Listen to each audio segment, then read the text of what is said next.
Hey guys, welcome back. We're still here at Outerbike Crested Butte. It's the morning of day 2, and I'm on bike 3 out of 5, a Giant Trance Advanced.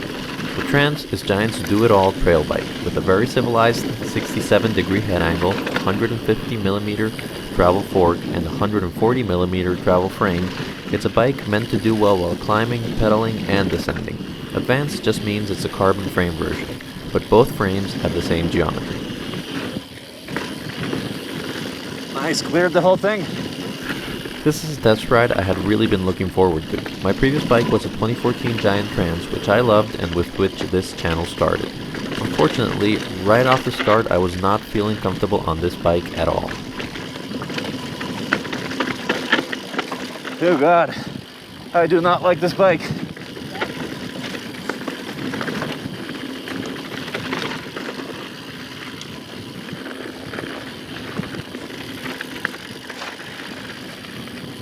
While my rhythm wasn't that far off from the other bikes I had tested, I was definitely working a lot harder and felt a lot less confident.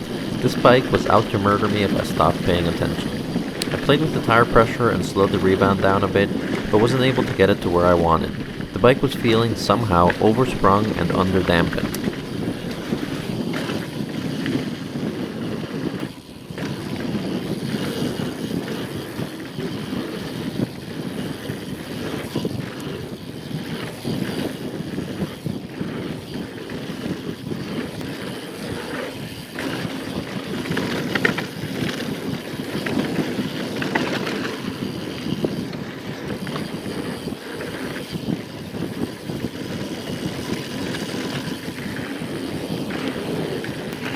Oh man, I hate this bike.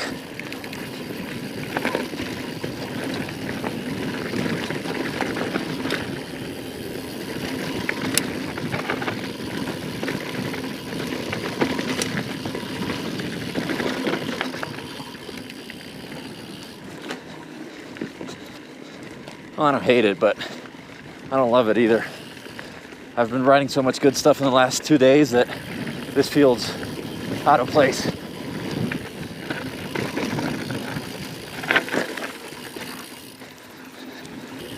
Oh, this stuff that's a little more pedally, the bike does feel a lot better. Yeah? Yeah.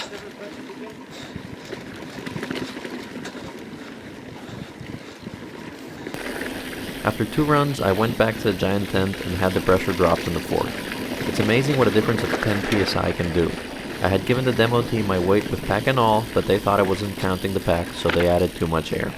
With just that minor correction, the bike was already starting to feel a lot more comfortable.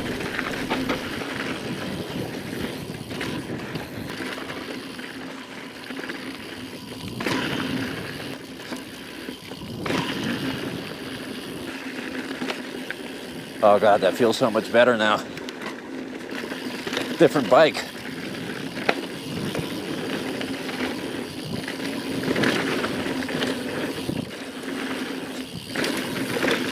That was definitely a setup thing. The bike is no longer trying to murder me.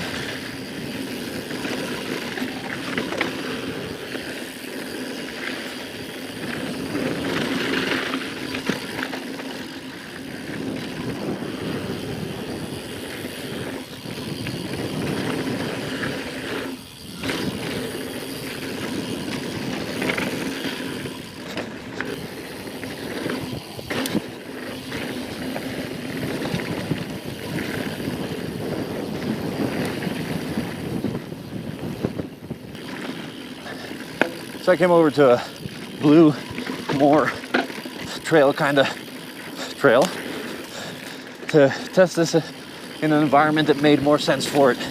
Because up until now, I think this is not really a bike park bike. After fixing the spring rate, I ended up making the rebound a couple clicks faster and the bike started to feel real nice. Next time you're doing a demo on a bike you're not liking, keep this video in mind. If you need to, make adjustments on the setup. You just may leave disliking the bike when the whole problem was just the setup wasn't right for you.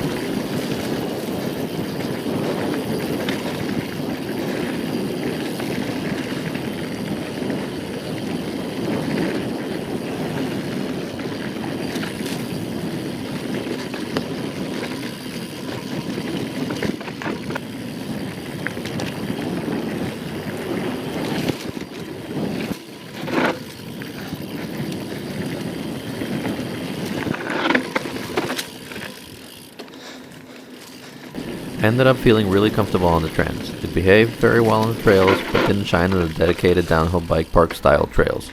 That's okay though, it isn't really designed for that. It's meant to strike a balance between climb and descent, not just bump down like the Rain SX.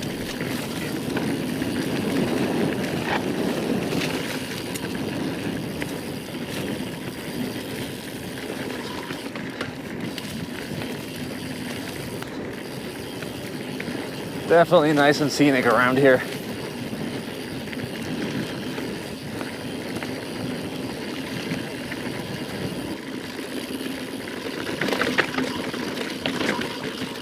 I really didn't want to give this bike a negative review because having owned one, I loved my Trance, and this felt so weird. Happy to say that I think it was just a matter of setup, which goes to show that setup really is everything.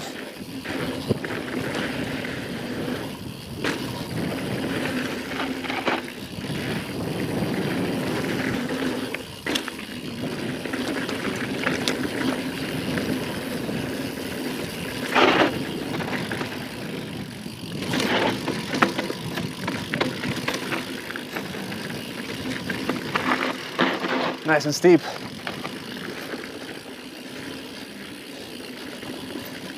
Overall, this was a nice test ride, but it was not the best feeling bike I've ever ridden. I'd be inclined to think it was a matter of the build more than the frame. Being the Advanced too, this had the lowest spec components Giant uses. Being my particular gripe the fork, the RockShox Revelation is somewhat of a letdown for a $4,000 bicycle. I feel I'd be telling a different story had the bike had a Yari or a Pike.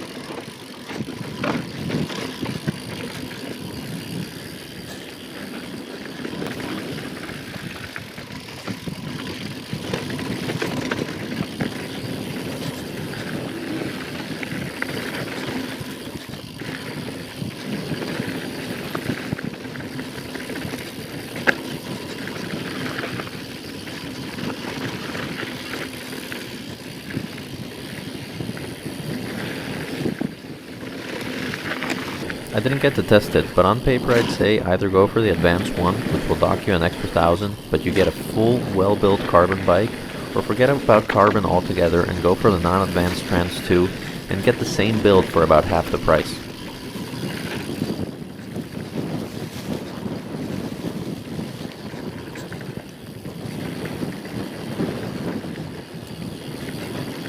I'm heading back to the demo to give this bike back. I'm so happy I actually went back and changed the air pressure on the fork, because I went from hating this bike to really feeling comfortable on it. Now, I'll be honest, it wasn't like instant 100% love, but I think that mostly has to do with the fact that the fork is not the greatest fork out there.